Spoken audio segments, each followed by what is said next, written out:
With just 3 weeks until Iowa's first in the nation presidential caucuses, an increasingly close race there is exposing new rifts among the candidates. Lisa Desjardins is back with this report. When millions stand up and fight back, there is nothing that will stop us. The Democratic presidential field, still numbering in the double digits, narrowed today by 1. Today, I'm suspending my campaign for president with the New Jersey Senator Cory Booker ended a campaign that had pushed for national unity, just as Vermont Senator Bernie Sanders and Massachusetts Senator Elizabeth Warren abandoned their year-long non-aggression pact. I was disappointed to hear that Bernie is sending his volunteers out to trash me.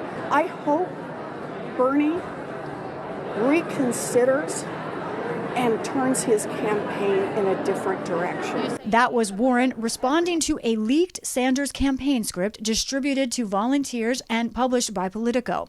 It attacks Warren by charging that she appeals only to highly educated, more affluent voters, and it says that she's bringing no new bases into the Democratic Party. Elizabeth Warren is a very good friend of mine. Sanders himself denied a role in the new offensive strategy and distanced himself from the campaign volunteers involved. People sometimes say things that they shouldn't. You have heard me give many speeches. Have I ever said one negative word about Elizabeth Warren? That tension comes as new polling shows a razor-thin four-way fight in Iowa. Friday's Des Moines Register CNN poll had Sanders narrowly in the lead, earning 20% support from likely Democratic caucus goers, with Warren statistically tied with him. Following close behind, the former mayor of South Bend, Indiana, Pete Buttigieg, and former Vice President Joe Biden at 15. Biden topped today's Monmouth University poll with 24%, with Sanders, Warren, and Buttigieg tied in a close second. Thank you. Buttigieg also spent the past few days in Iowa with a Des Moines rally touting the endorsement of a prominent Iowa congressman. But the candidate also faced some controversy. I think your facts are a little wrong, so I'd love a chance to talk with you about it. The former mayor confronted protesters in the crowd, challenging his record on race, including on policing and housing for African American communities. Can we agree that we can talk about this respectfully? I've been trying to talk to you since South Bend. With a number of candidates camping out in Iowa, others are putting their marks on the states that follow. Hello, Dover, New Hampshire. How are you? Entrepreneur Andrew Yang hoping for a surge in New Hampshire.